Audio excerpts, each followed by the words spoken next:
any of the industrial process, we define it as an industrial revolution. So the first industrial revolution actually started in 1784 when we had steam engines and we started producing power through coal. The second industrial revolution was actually started by Henry Ford through mass production, and he started mass production and assembly line.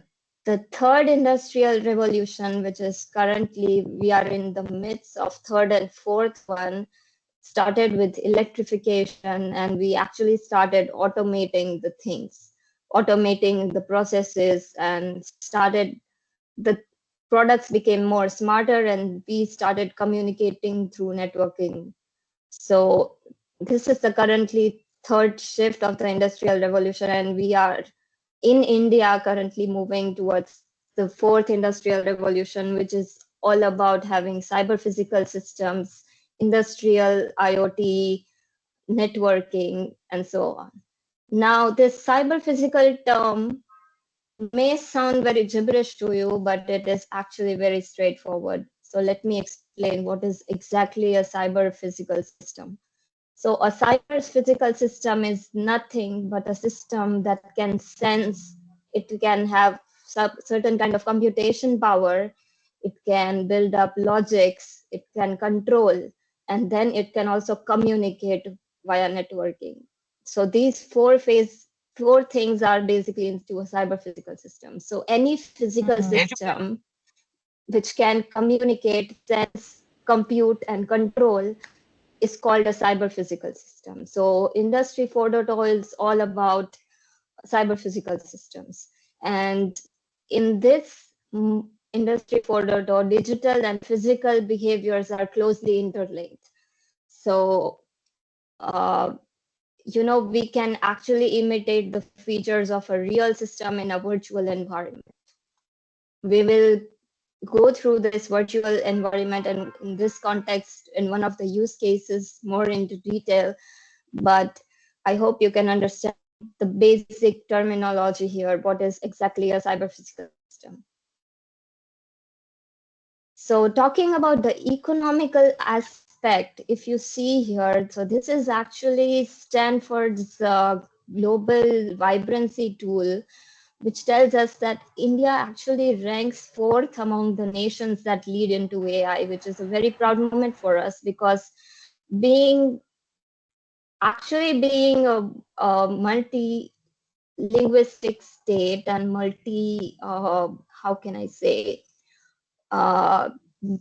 fairly democratic and global state, India is actually leading into AI. The first one is among it is United States. Second one is, of course, China. And third one is none of the European countries, but India. So it's actually really good here. And this data was actually taken from 42 different matrices. One of it was economical aspects, the monetization, R&D, how much of R&D is invested, and also the infrastructure. But if you see closely here among India, we have majority of developments happening into R&D, which is stated in the bluish line if you see here. And moving forward, we have a lot of economical investment from the government itself into AI, and a lot of development is also happening. But if I see the very last part, which is in the dark blue, which stands for the infrastructure, we are highly lagging behind among all the countries. We do not have an infrastructure which actually is using AI. So how can we actually implement AI into our own infrastructure? That we need to learn from other countries right now. So let's deep dive into some of the use cases and how we are able to achieve it. So today's session, if there are some of the industrialists joining in, I'm really glad if I can spread awareness on how to achieve this kind of infrastructure where we can use Industry 4.0 standards and move towards this kind of development era. So again, if you see here, I have made a table on how different countries are using AI. So for example, USA is actually using AI for advertising and marketing, and into smart mobile services, into financial industries, and into business to consumer business model. If I talk about Germany, now Germany has actually a lot of automotive industries and a lot of manufacturing markets. So Germany has very wide usage of Industry 4.0 into logistics and also into automotive industries. They are definitely using a lot of robotics into their processes, and each of these robots are actually using a lot of AI into this. If I talk about India, we have certain AI startups and Make in India project, and AI is began to use into agriculture and education. And we also have a website called India AI Mission. And I was actually very glad to see a lot of projects into India AI Mission. So we are having a lot of R&D data, and our intellectual property is fairly higher than other countries in terms of AI research. However, as I said, we are actually lagging behind in the infrastructure. China is also using AI in advanced manufacturing, into games, entertainment, education, and so on. So this is a comparative mix which I have found between different countries. And if you want to find some data from, if you visit some of the websites of these countries, you will be able to find certain data. So it's a good example I have shown here. So AI is actually the core of Industry 4.0. We have factories which are turning into the smart factories, which then provide us smarter products. And if we collect data through the smarter products, they provide smart services to their consumers. And the data from these consumers leads us towards more and more smart factories. So we can utilize this data to actually enable more smartness into the factories. So it's kind of a flywheel, if I would say. So AI can actually perceive the environment. It has a sensing ability. It can take decisions based on the data. So it has a thinking capability, and it can act on the environment. So it has physical actions. So this actually comprises with the cyber physical system. As I said, cyber physical systems can sense, they can think and execute actions. So cyber physical systems are actually well aware of their environment. They have enough sensors, and they gather a lot of environment information. They are well connected. So machine to machine communication is enabled. There is a lot of information and data exchange. We have cloud computing now. So cyber physical systems are intelligent. They are able to make decisions. They are able to self-learn, and they are responsive. Out of this self-learning, they are also able to control the technology, and they can send internal and external commands to control this technology. So in this cyber physical systems, AI and IoT work together. So IoT gathers a lot of data from sensors and devices from its environment, and AI analyzes this data, identifies patterns, makes predictions, and then automate the processes and controls them. So for this second wave of digitalization, for example, into Industry 4.0, the first wave actually started in 3.0, where we actually did recording, saving, transmitting, and processing. So it was actually a machine readability. via cloud technologies. And we are moving towards the second wave, which is understanding the data, refining, utilizing, and also monetizing the data. So it is actually we are moving towards a shift of machine understandable data, and this second wave is going to come like a tsunami, so we have to be prepared. So if there are industries who are not going through first wave, they are not recording and not saving the data, do not have the database, it will be very difficult to move towards the second phase. So what are the benefits and opportunities of AI and IoT into industries? So firstly, as we all know, they improve the decision making. It depends on what percentage, but we have to think of smarter and smarter systems. So for example, we collect vast amount of data from industrial equipments and manufactured products, and AI processes this data to identify patterns, and we can actually predict the maintenance need and optimize certain operations. For example, to do predictive analysis. So another main benefit is enhancing the productivity. And if one of the examples, if I am about to give, is like a supply chain management. So for example, in supply chain management, IoT sensors track goods and AI predicts the demands and suggests better routes, reducing costs and delivery times. So intelligent scheduling mainly. Uh, Third benefit is safety and compliance. For example, AI and IoT enhances safety and compliance in industries by providing proactive monitoring. If I give one of the example is, for example, we have a lot of pharmaceutical, chemical, and drug companies where we have a lot of hazardous environments, and AI can actually do proactive monitoring and tell us if there is a possibility of a hazard and shut down the system automatically.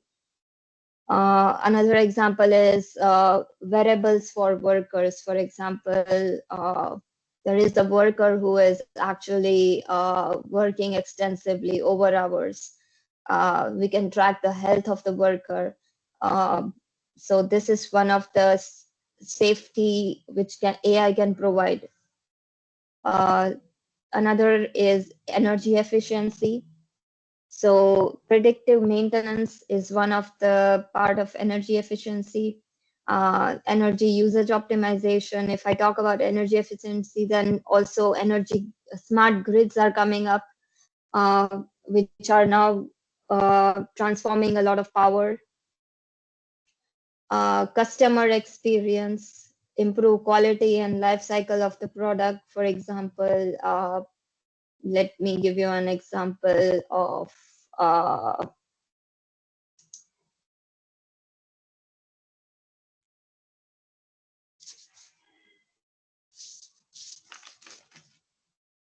let me give you an example of if customer is driving in the city, the car alerts him, for example, to use the appropriate mode of the driving, to do the appropriate gear shift, for example, then it will actually benefit the customer. So customer experience is coming a lot into picture.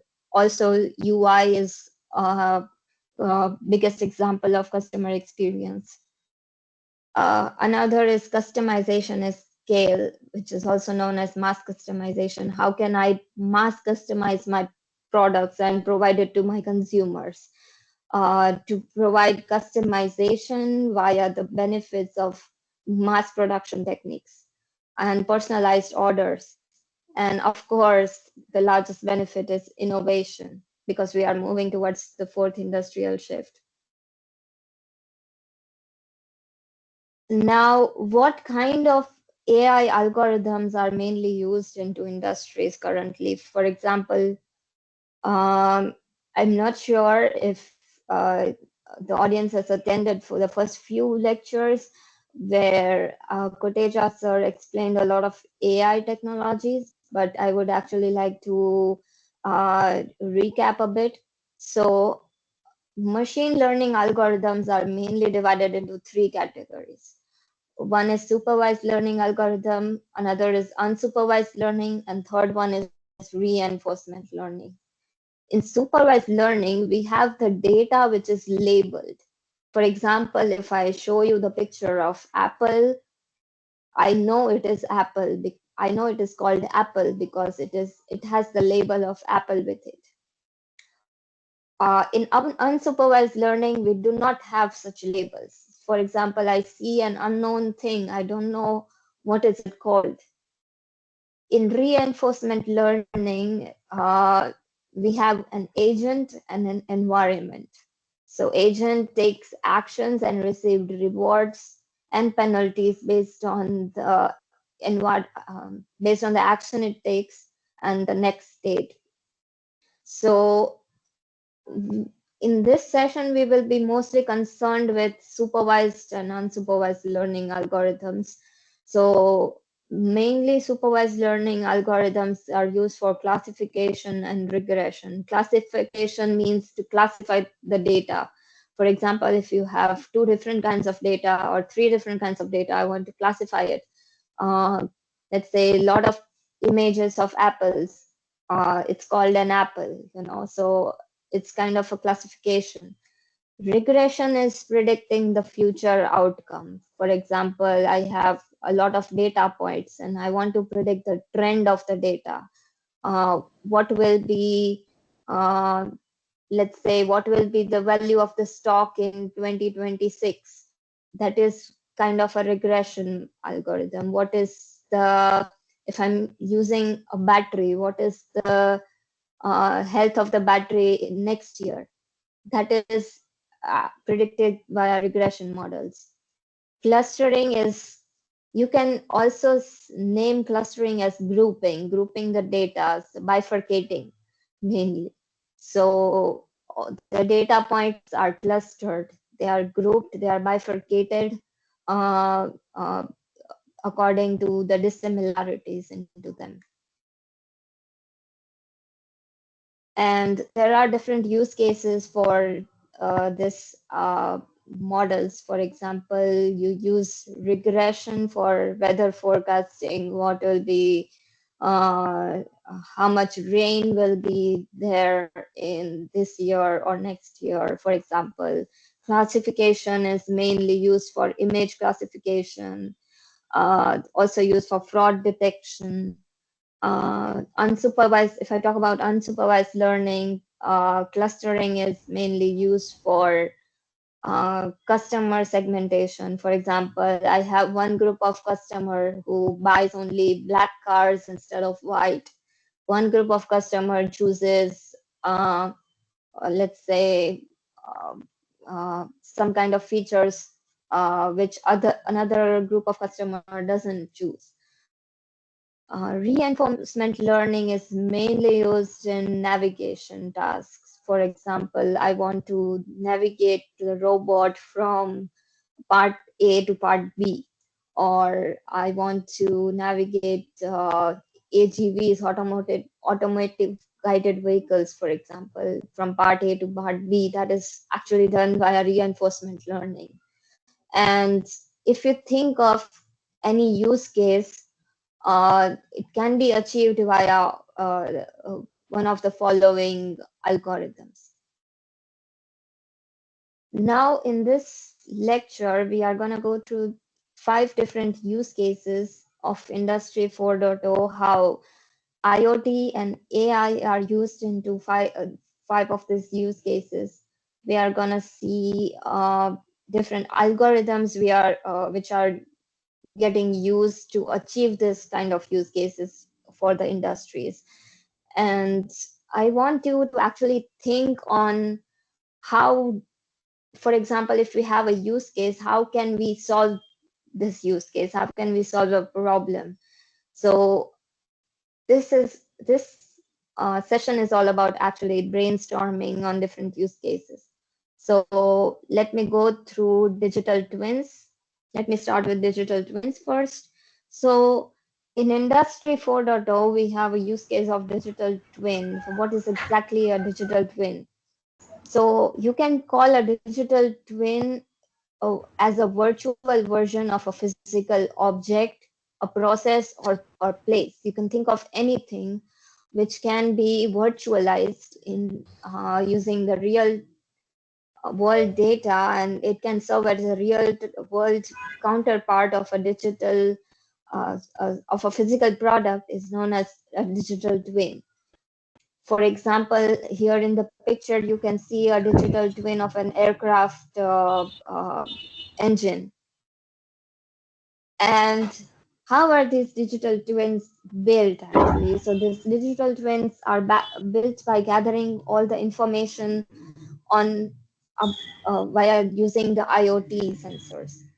So firstly, you need to this capture how the product behaves.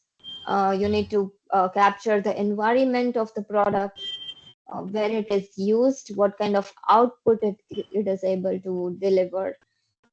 Then you need to collect all this data from the IoT sensors into the cloud, use certain algorithms, whether they are AI algorithms, machine learning, deep learning, or also some of the mathematical or hybrid models uh, to do analysis.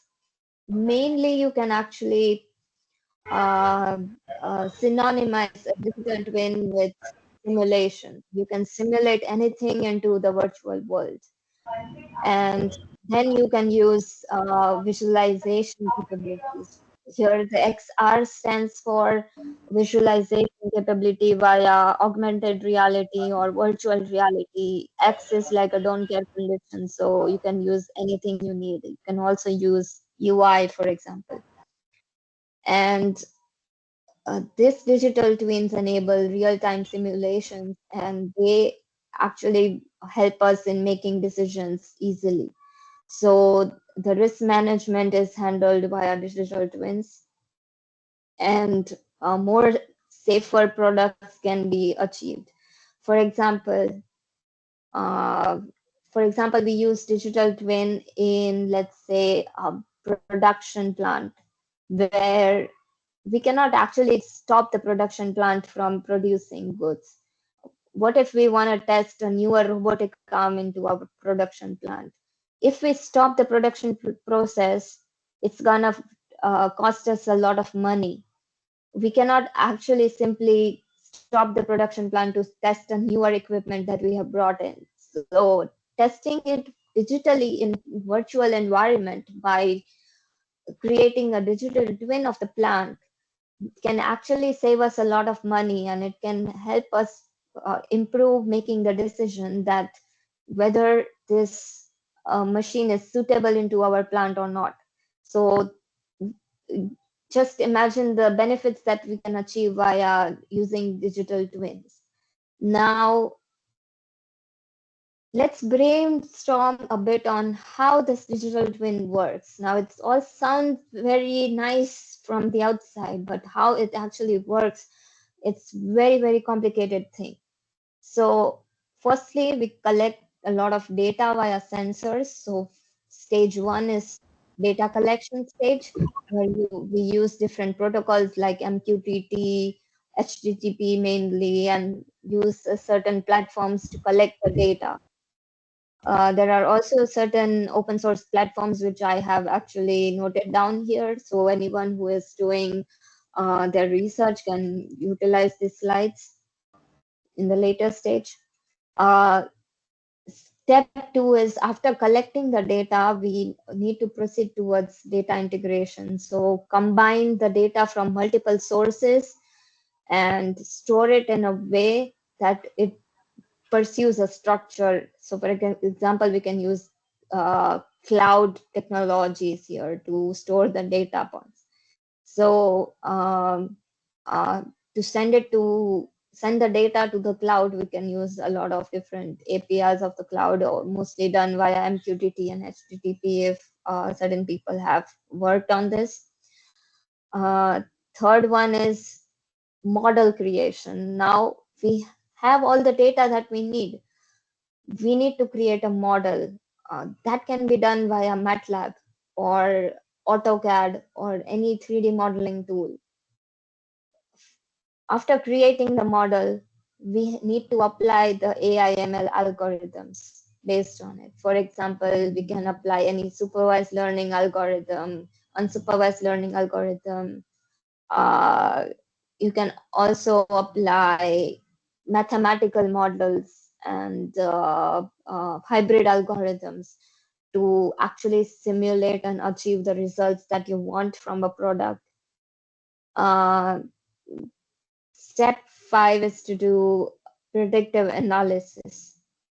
So now that we have algorithms which are working, how can I utilize these algorithms to predict the outcome? If, let's say, I am making a digital twin of a robotic arm, I want to see if I move the arm up to a certain degree, will it be able to lift the product up or not? That can be analyzed and done via predictive analysis and via these algorithms.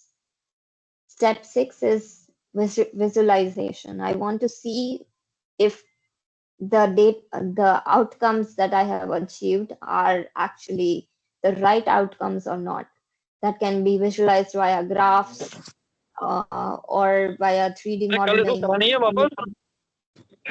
Uh, for this graphs and we can actually visualize the data using Power BI tool, which is mainly used in industries nowadays. Step 7 is maintaining the feedback loop. Now that we have the predicted outcome, how can it improve it? How can we improve it more and more? So it's kind of a looping system. You need to see if this outcome is actually fair or not. And if it's not fair, you can actually use the same data to regenerate the output and move towards continuous improvement. So this is how digital twins work. So currently, there is a lot of research projects going on in industries for digital twins because it saves a lot of money. Now, creating a digital twin of a light bulb won't save a lot of money, but if you have an industry like automotive industry, for example, industries which has production plants and a lot of machineries, uh, the aircraft industry, it benefits to a huge extent if you create a digital twin of your product and use it. So TUM is a university here in Munich. It's called Technical University of Munich, one of the top-notch universities in Germany. And they are actually researching on digital twin for optimizing the construction processes through via connecting the machines. So another example for research is the researchers at Carnegie Mellon University. They are actually working on robotic test bed. They are actually creating a digital twin of a robotic test bed. Uh, we also have some research going on at IIT Kharagpur mainly, which is for the digital twins for a rotary equipment. And another research area is at Arena 2026. So Arena is a campus near my university, University of Stuttgart, where, um, sorry, can you please turn off the mic? Arena is actually a campus at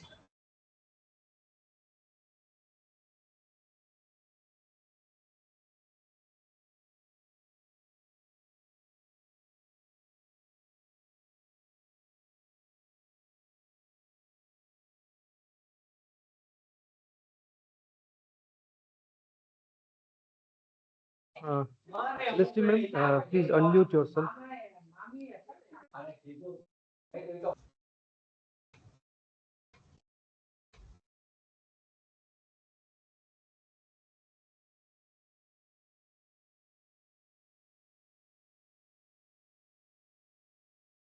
Steve, please unmute yourself.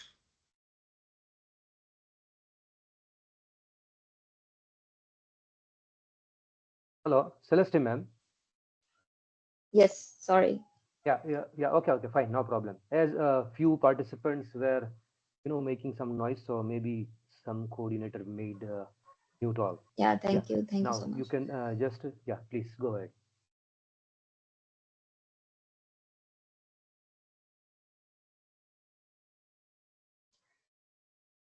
So I was talking about Arena 2036. So this is a campus near University of Stuttgart where a lot of EU funded projects are happening. So these projects are actually funded by German government, the European Union, and also all the companies in Germany. So there are 26 uh, partners for this projects from different companies. One of the largest partner is being Mercedes-Benz, and they are actually working on the project called Digitain, which is the digital twin of an autonomous vehicle.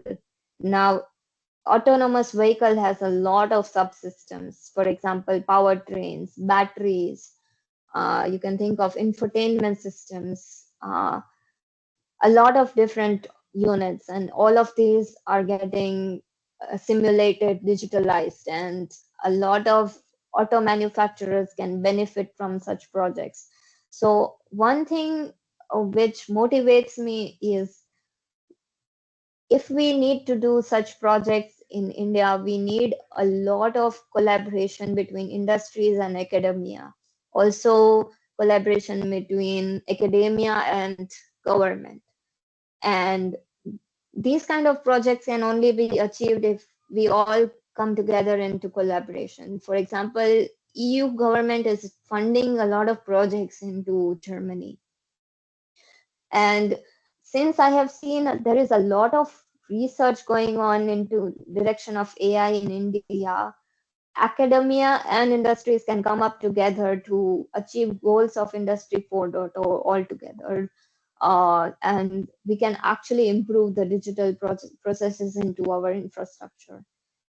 We have certain low scale industries which are not aware of such digital twins, and it is at most important to spread awareness of such programs because simulations are not that difficult to achieve.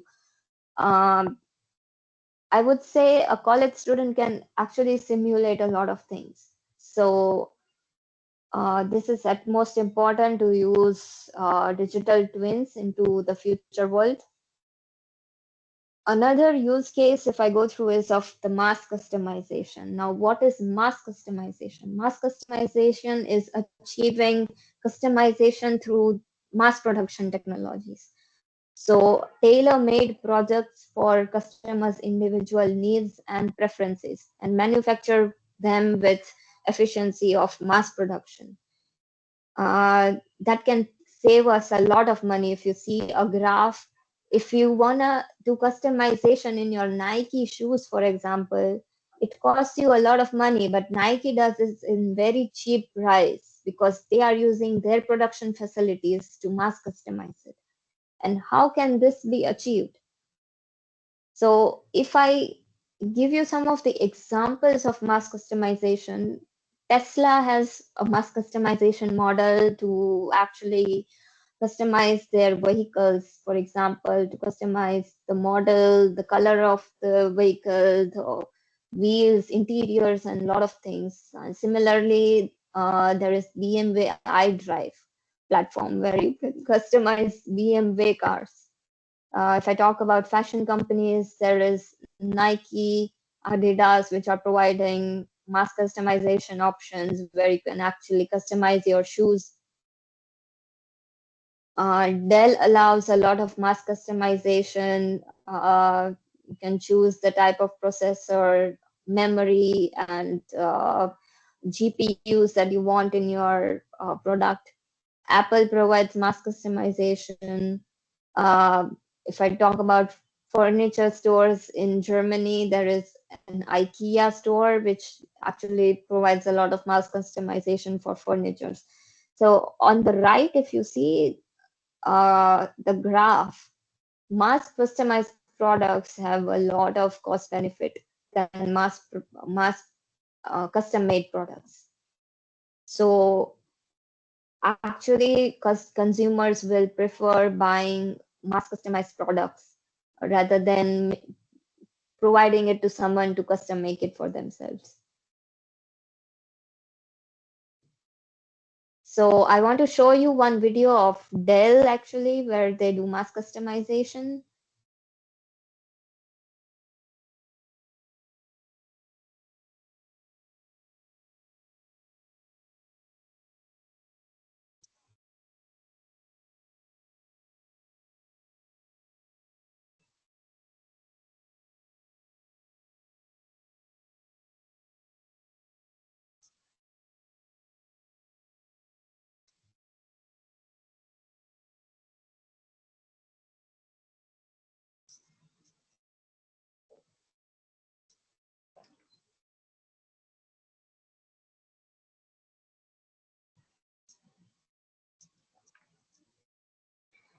So you saw it in this video. Dell has customized a computer for a person who wanted to use it for creating for his video editing and gaming.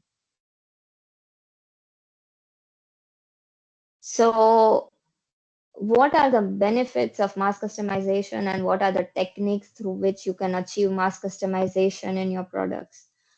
For example, firstly, you need to have a very modular product design. If your product has modular parts, you can mix and match it very easily. For example, customers can actually choose processors, RAM size, storage type. You can provide a lot of options. And this is true for other products as well. For example, Nike, if you actually open Nike's platform and see, they have different options for choosing colors, type of strips you want, type of the shape of the shoes that you need. So, as modular your product is, more options you can provide it to your customers. Then you need to have an online customization tool where customers can actually see their preferences. And if you use AI into the online customization tool, for example, you can provide them recommendations. In the example of Dell I showed you before, uh, they asked first to the customer, what do you use your PC for? And customer said, I use my PC for gaming and video editing. So they recommended them to have a higher graphics card. So these kind of recommendations can be achieved via AI, and that can actually benefit not only to the industry but also to the customer. Another is using flexible manufacturing systems. For example, automated manufacturing technologies to quickly adapt production lines to customer demands. You can have, let's say, plug-in modules into your production lines that you can plug and plug out from the production lines. So robotics and AI definitely benefits in such flexible manufacturing systems. And as I said, data-driven recommendations, like I told you before, AI can actually recommend customers to have certain things. For example, recommendation of GPU in case of Dell. So if we focus on IoT and AI, how IoT and AI are used in mass customization. So for real-time data collection, IoT gathers a lot of real-time data, for example, customer preferences, product usage, manufacturing conditions, and AI analyzes this data to predict the trends and recommendations uh, and recommends the personalized configurations. Uh, Smart manufacturing and digital twins. You can use digital twins to simulate what customer is asking for. In case of cars, actually, this is more beneficial because a customer is asking for certain infotainment system in the car, for example. he wants to have certain kind of interiors. He wants to have certain kind of functionalities like ADAS and all. So it is very difficult to test it into an actual car. What if we have components which are incompatible with each other? In case of Dell, if we see, for example, they offer them GPU, but for GPU, what if the RAM is incompatible with the GPU, or what if certain parts are incompatible with certain processor types?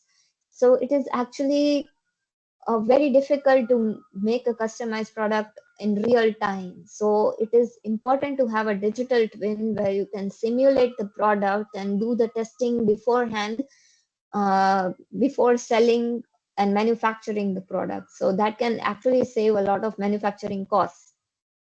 And if you use AI into the product, it can actually tell you that, okay, uh, for example, we have certain management systems like PDMs, product data management system, and EDM. So, we can actually have a lot this database of the parts inside the product, and we can create a model which can tell us which part is compatible with which part and what kind of results or output is predicted if we use certain parts with certain products. Personalized customer experience, AI enabled VR and AR tools let customers visualize the customized product in real time. So it is very important to visualize what you are asking for. Uh, let's say if Nike gives you preferences to create your own shoes, if you don't know if orange suits with green, you know, you will be never be able to imagine it in your brain. It's very important to have such a UI which you can visualize what you are asking for. Uh, and IoT and AI plays an important role in creating such a UI. And also in this, we can also recommend customers that, okay, this thing goes well with this thing. So please, have certain recommendation systems that can actually recommend customers to use such thing. Another thing is supply chain and production optimization. So to track the inventory, IoT is used mainly, and in routing and pathfinding, AI is used. So to optimize the production, if I'm manufacturing certain product, which production phases it goes through, I can actually optimize it via AI. For example, if I have a really, really complicated system like car infotainment system, it has to go through a lot of stages, a lot of testing stages, as well as software implementation stages. And which stage is to be tested first, which stage is to be implemented first, actually can be recommended by AI. And that is actually, I have seen this in use in Mercedes-Benz, while I was working there, and certain phases can be recommended by AI when you are actually flashing the software into the car.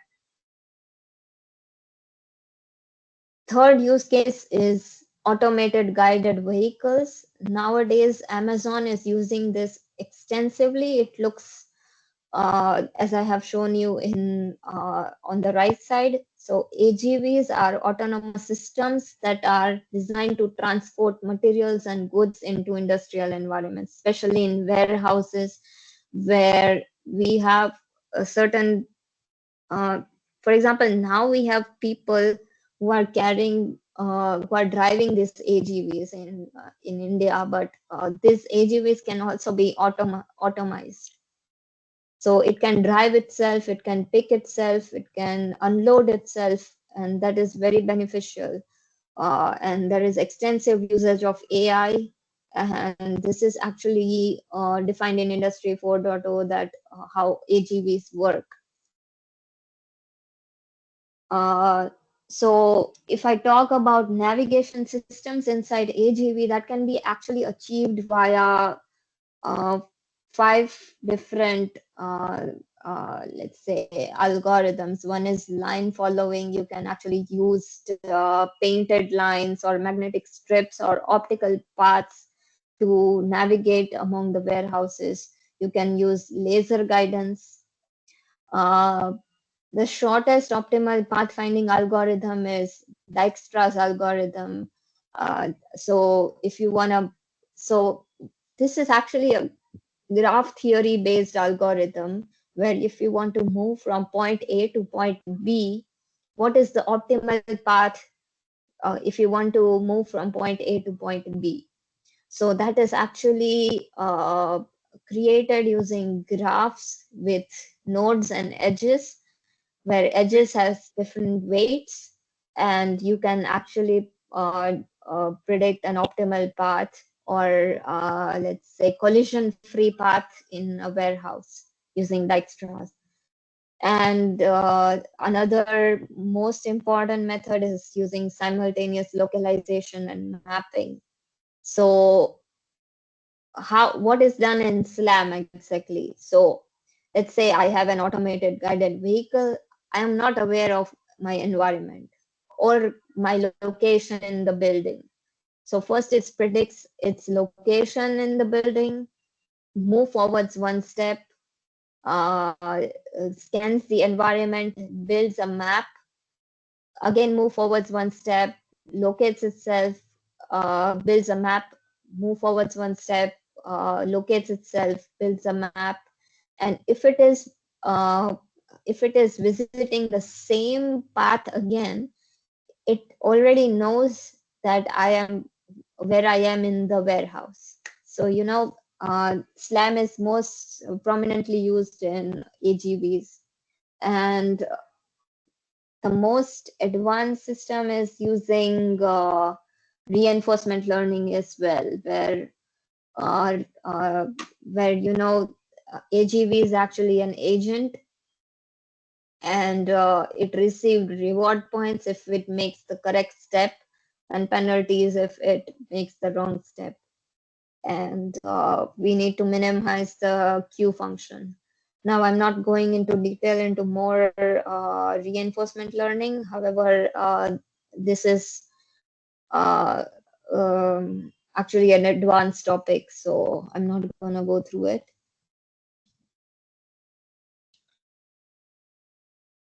So, as I said, in SLAM, AGV begins moving in an unknown warehouse. So we have LiDARs or cameras that can scan walls, shelves, and obstacles, and then it can map where is it, what kind of environment looks like at that point of particular time. So it performs two things simultaneously. One is localization and another is mapping. So hence the name stands simultaneous localization and mapping.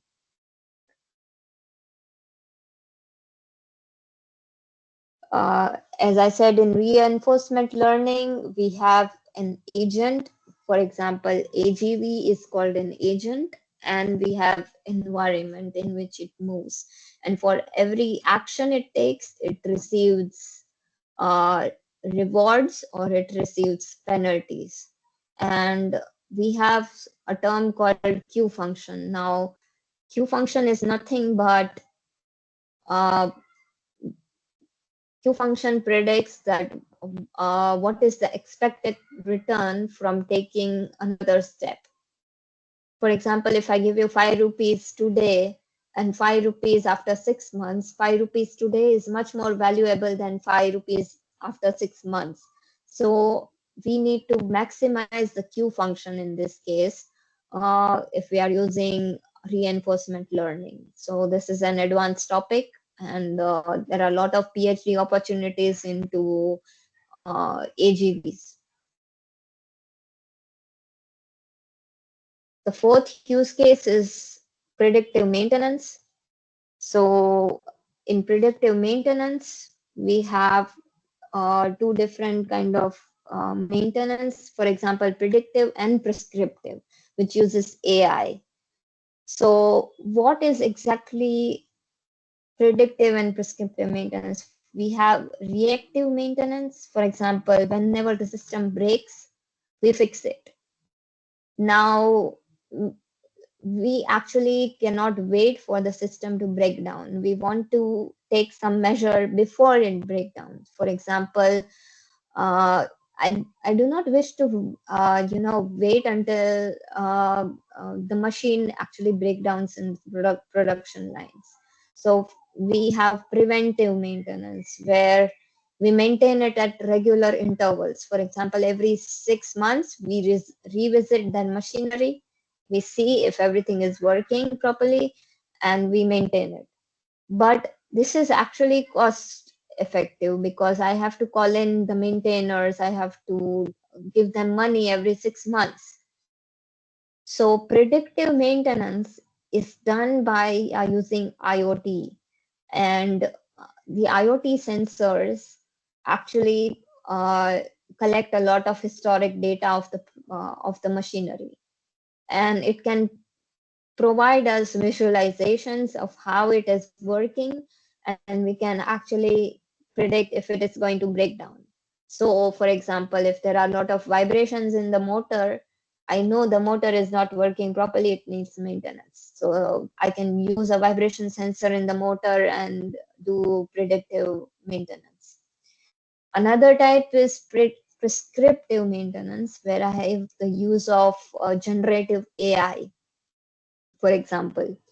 So in prescriptive maintenance, it not only predicts when it is going to fail, but it also prescribes what kind of action you should take if it fails. So it provides you a lot of benefits. So for example, we have lot of data coming in from the sensors which we have into our machinery. And this data can be structured, it can be unstructured data, images, videos, or even the unstructured data of languages.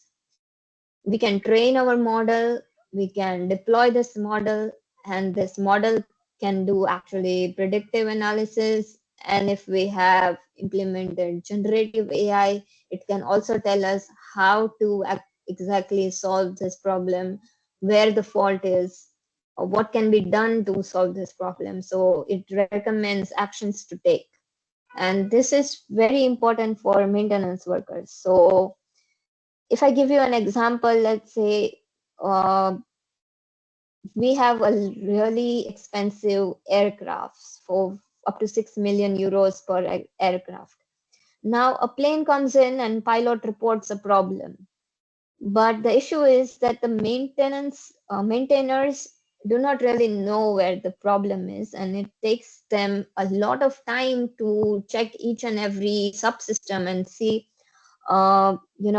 where the fault is happening. And also, one biggest problem in European countries is that maintainers are aging out and they are retiring. So they have a newer workforce which are into their 20s, and they do not have experience for this maintenance task. Probability is that they are not going to understand all the subsystem, and it is pretty remote that they can solve it. So what we can do is we can take all the historical data, this unstructured data, and prescribe what to do. So here you can predict, prescribe, and if you think ahead, you can also automate these things. So if you know what to do, why not automate it? Uh, so why not schedule the service maintenance? So generative AI is very, very useful into these cases. If I give you some of the examples here for predicting the remaining useful life of the battery, for example, you can use regression models. As I described into the supervised learning model, it's actually, we can use it for classification and regression is mainly used to predict the future values. You can detect certain spikes in motor vibration, and that can indicate faults, and that is actually a problem of anomaly detection. So anomaly detection can be done via unsupervised learning model, where you do not have a label for anomaly. You don't know what is exactly the anomaly. You can do time series analysis to forecast whether you need to change the oil filter. And there are different algorithms which you can actually use to prescribe. Mostly, as I said, it's generative AI. And the fifth most prominently and most research topic is smart grids into industries currently. So we have a huge problem of energy outages. And so, for example, what is exactly a smart grid? If I would say, we have different renewable energy producing sources. For example, we have wind farms, we have solars, we have power plants which are not renewable, but they are producing energy. And smart grids can actually give you recommendations to use energy from renewable sources rather than non-renewable sources more. And into the peak times, they actually suggest how you can improve the energy efficiency in your environment. So what makes a grid smarter? You have smart meters, you have sensors, you have communication. So electricity is flowing in both ways. If uh, so, homes with solar panels can send extra electricity back to the grid, which can be utilized at later point of time. So grids can actually store the energy. You have automation, so it can detect and fix problems on its own. So these are actually some of the use cases of smart grids. And if I talk about the role of AI into the smart grids, you have renewable sources like solar and wind. And if if if there are weather changes, you are not able to generate electricity out of the solar. So, for example, if it's raining, there is no sun and the solar doesn't produce electricity. So you can have smart meters actually charge more when it is peak time, charge less when it is not yet in use. You have predictive models which can redirect the energy, and you can also do predictive maintenance in power grid. So these are 4 to 5 of the use cases of AI into smart grids, and there is a lot of research going on in the role of AI. So these were some of the use cases of AI and IoT. What are the challenges and limitations that we have? So firstly, we need initial investment, and this investment can be higher. So a lot of industries have to come up together in order to facilitate research. Uh, we need to have a skilled workforce. We need to invest in smart machineries which can actually record and collect the data. And this smart machineries will enable the AI into the future. Then another main challenge is reduced accuracy. We have all the smart technology that we need, but up to what accuracy it predicts the output is unknown. So, for example, if we take the example of predictive maintenance, we know that there is a problem in the motor, and one of the rotors needs to be fixed. Now, what if the fault is not in the rotor and one of the screw is actually, loose? So it it's not that accurate. uh, it does not tell you that accurately what you need to do. And that's why we need a human workforce behind AI also. Complexity in integration. It's really complex to include a lot of AI into your infrastructure. However, you can, move towards,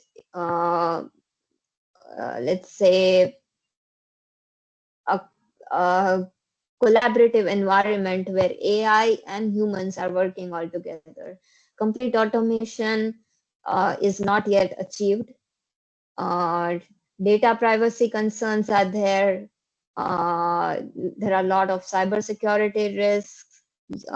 Any third person can steal your data if you are not complying to the rules and policies. So it is at the most important if to adhere to the data protection laws and privacy laws. And in India, we have certain acts and certain bureaus which provide us the data protection and compliance standards. And I have noted them down here, which I found that there are certain standards in Germany as well, which companies need to adhere to when they are moving towards Industry 4.0. And we also have some standards from International Organization of Standardization, which provides us guidelines and frameworks. So I have noted some numbers down here. Now, what are the best practices for AI and IoT in Industry 4.0? So the first is to have modular systems. As modular they are, as easy it is to take care of it, as easy it is to actually replace them. So modularity is the key. We need to collect real-time data from machines and devices. As I said in first few slides, if we have the first wave achieved, then we can move towards the second wave where we can actually understand and make predictions.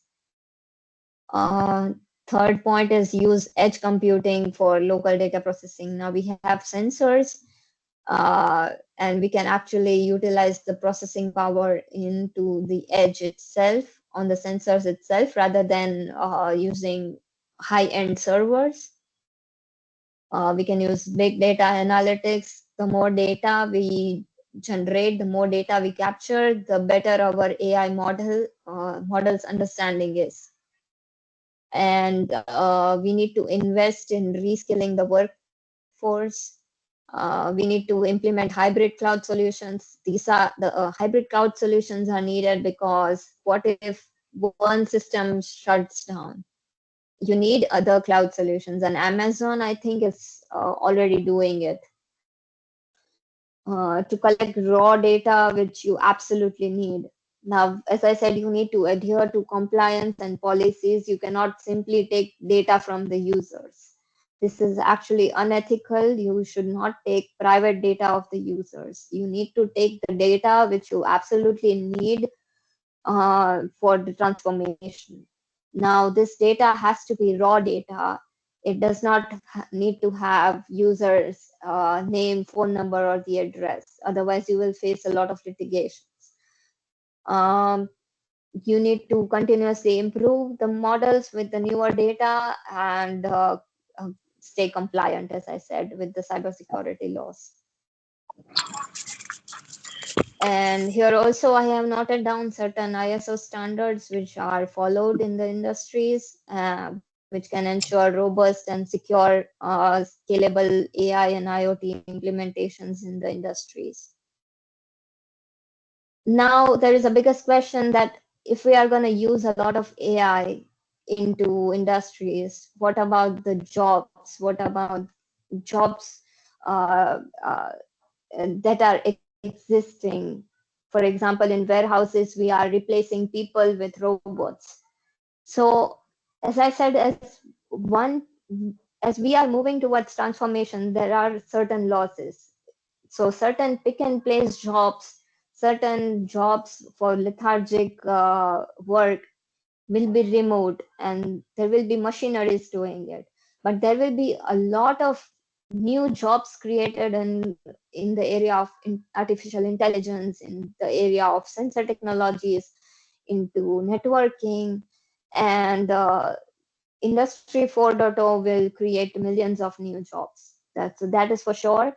And in India, we have a totally skilled workforce. We have a lot of engineering colleges. We have a young workforce. So actually, they can learn newer technologies and implement these technologies into future industries. Whereas if you see other countries like Germany, for example, we have we have a workforce which is really old, and people are retiring every day. They are seeking skilled workers from other countries. So they have shortage of workers, and that's why they are actually faster in transforming their industries and implementing robots into industries which can automate and do their jobs. So this is one significant difference which I have seen between India and Germany. So with that, I would like to thank you for attending this seminar, and yeah, would like to welcome if you have certain questions.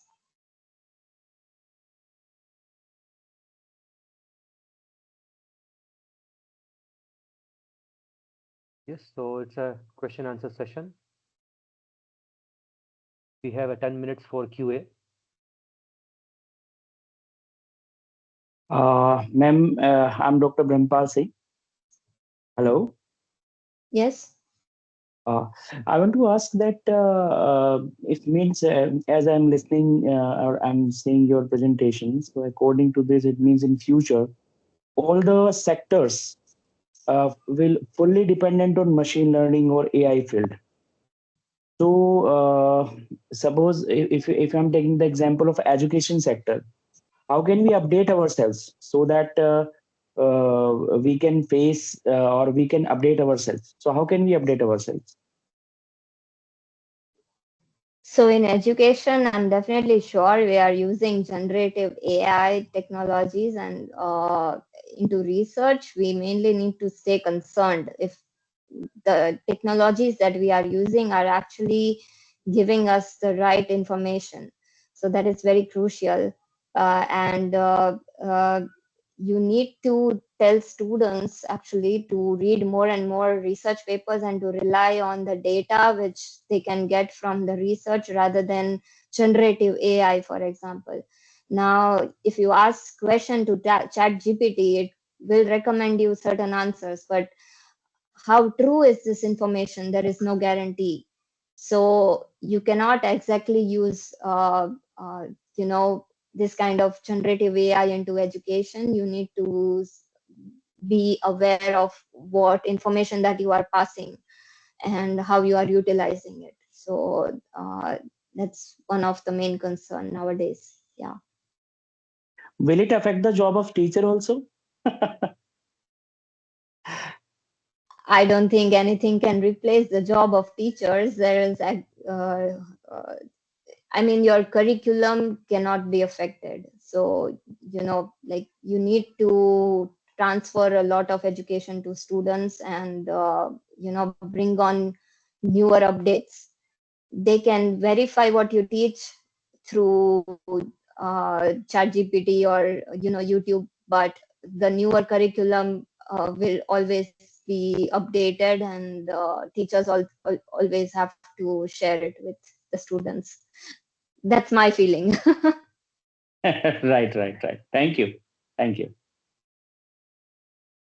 Yeah, Professor Celeste, first of all, I'm Dr. Harish Mahendru, and thanks for presenting a very informative session. I have a question related to the Indian industries. The Indian industries are 70% are in the unorganized sector. So how do you feel that the upcoming AI technologies and Industry 4.0 will change the Indian industries, or we rather compete with the global industries?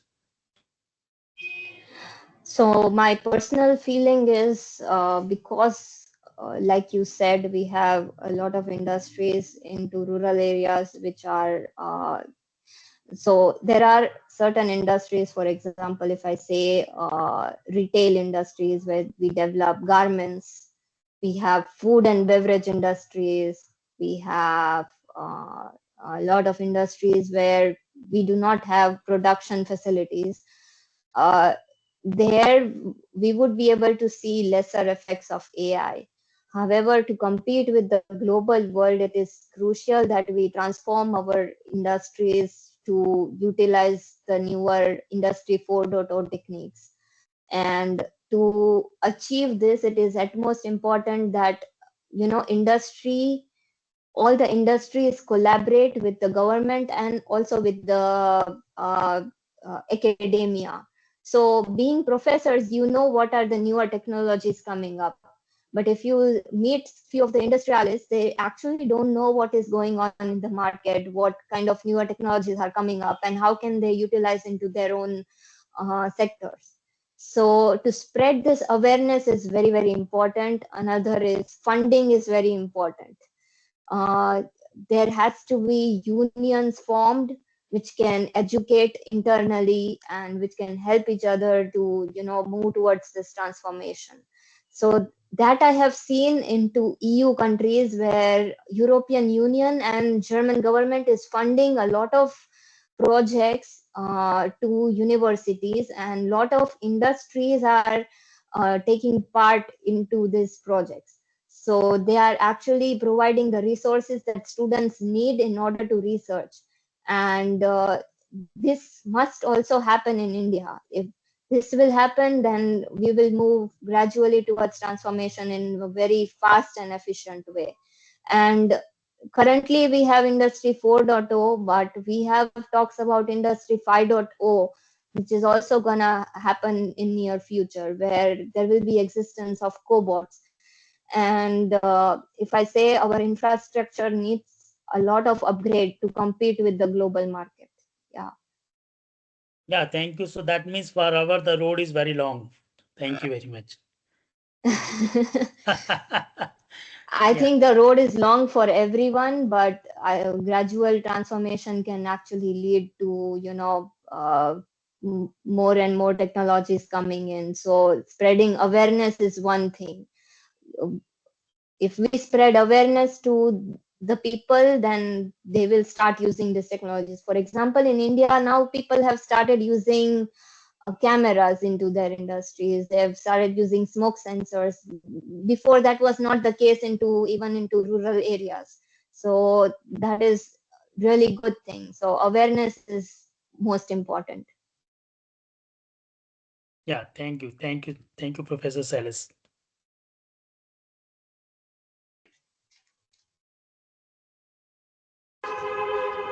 Any more questions, anyone?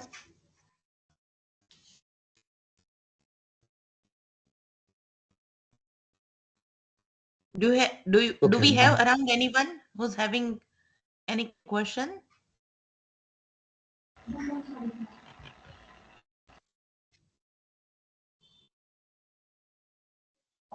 I think I have ended the session a bit earlier.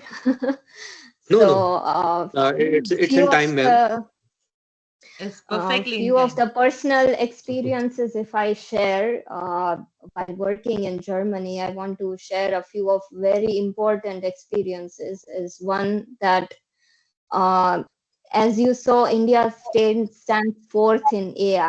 The government is actually investing a lot into AI, and the students are also researching into AI, and we have a lot of intellectual property.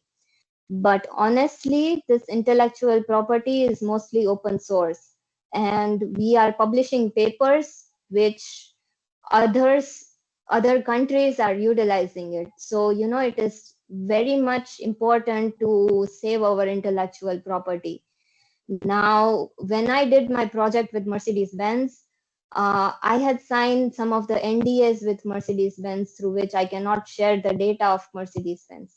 So, you know, even though I could easily publish a research paper, these NDAs prevent me to, you know, publish a research paper based on my findings.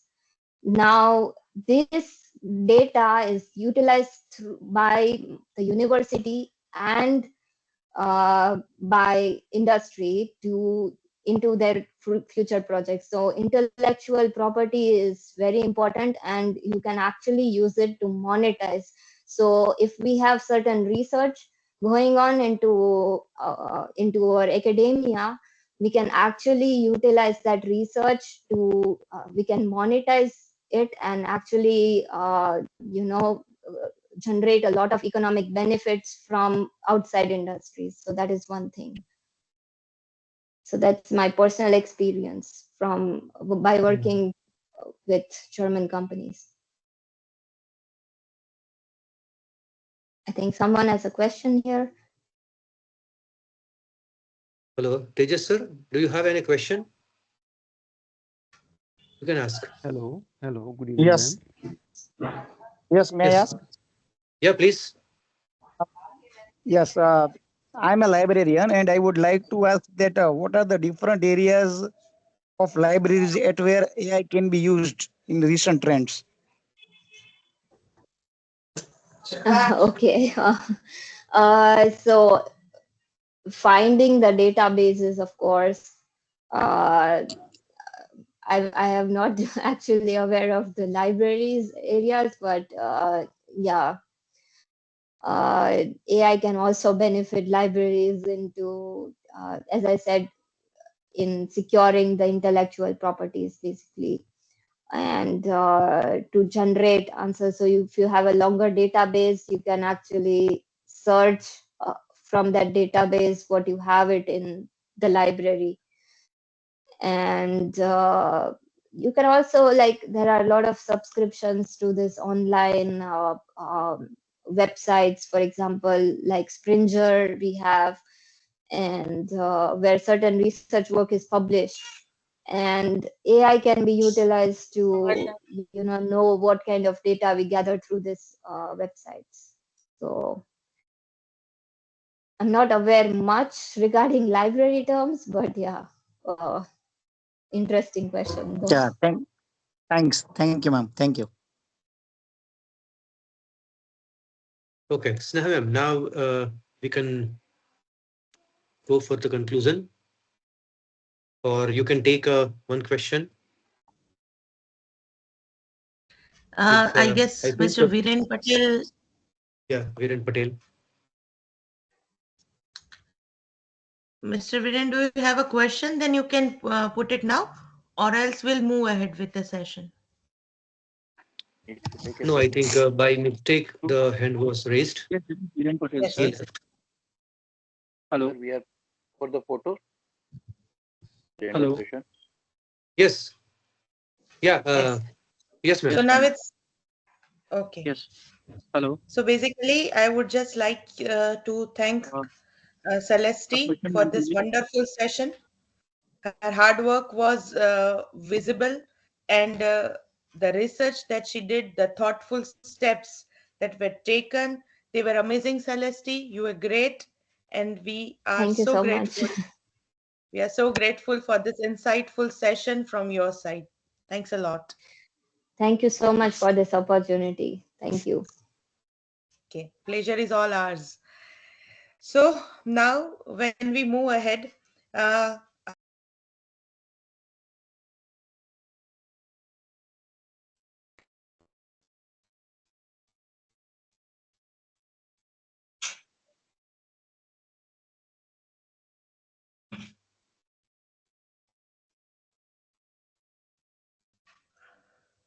to invite Sorry, temporarily I wasn't the part of the meeting, I guess. But anyway, I hope I'm audible again. Yes, you are audible. Yeah, okay.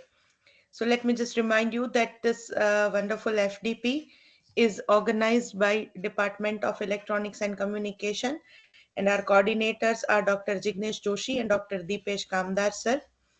The special thanks and contributions are given for technical stuff is by Mr. Dhiren Jadhav and Asha Madam for the class maintained and for the smooth execution.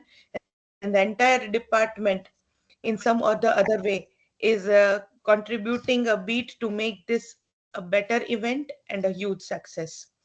Now, as I had shared with all of you earlier, that now we are all going to turn on our cameras for a while so that we can have the photograph of the session.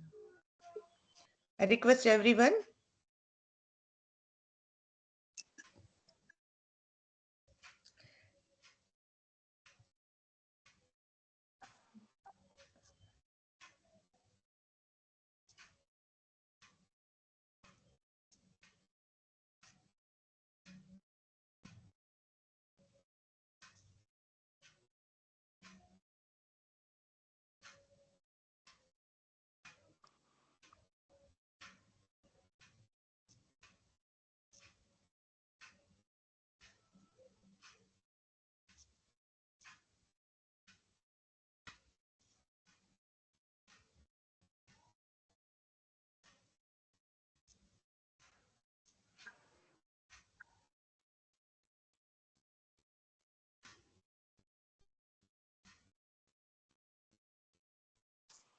Okay, ma'am.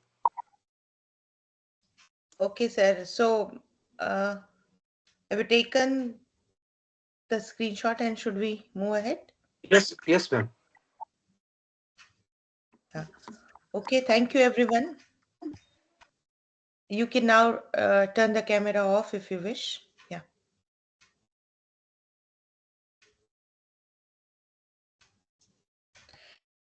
Okay, so now for the second session. Sir, do we have the expert connected with us? Mr. Yes, Kalpesh? just keep the same. 1 minute. 1 minute. Sure.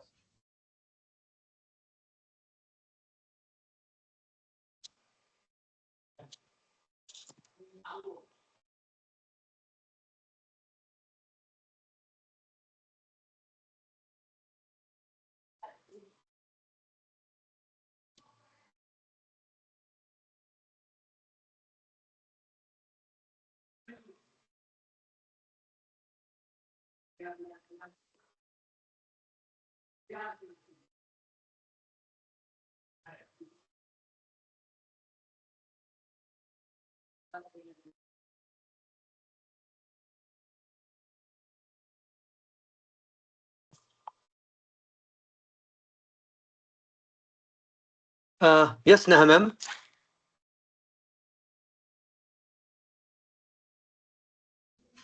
So we have the expert with us, joined online.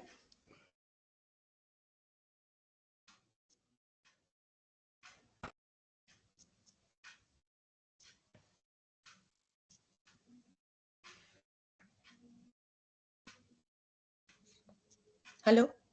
Yes, hello, ma'am. Yes, I think, Kalpesh. ma'am. Welcome. Yes. Yes, welcome to the meeting. For our second session, we have the expert who has joined our team, and is Mr. Kalpesh Gajera, our alumni from 2006 batch. And as far as his introduction is concerned, again, it is a feeling of immense pride to introduce someone I've been able to teach and has done the wonders in the career. Kalpesh Gajera is the director of Artronics Innovations Private Limited, which is a multinational company based at Metoda, Rajkot.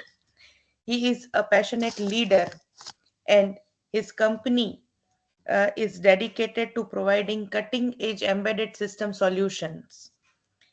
He has the background of electronics and communication, and because of his excellence in the subject core branch, he has been able to bring the deep technical expertise, and as a result, the strategical outlook to the business given is so wonderful.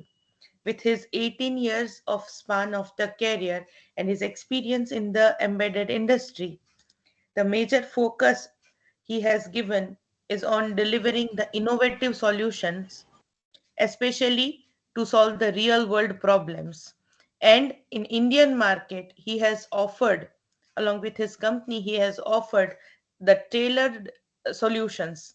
His goal is to make advanced technology more accessible as well as cost effective to normal people, to the society, and eventually that should contribute into enabling the business and to enhance the operations for solving the complex challenges as the society can be a better place. As a leader, he is committed to drive Artronix innovations toward being a trusted partner of technological transformation in India, and I am sure he is doing that wonderfully well. We are so proud of him as our alumni and a person he has been. Welcome, Kalpesh.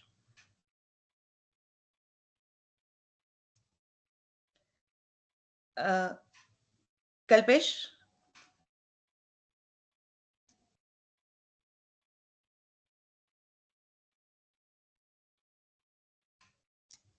Hello.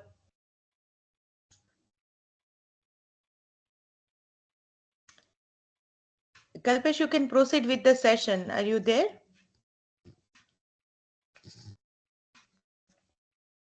Hello, Kalpesh sir. Ma'am, let me call him. Yeah, sure.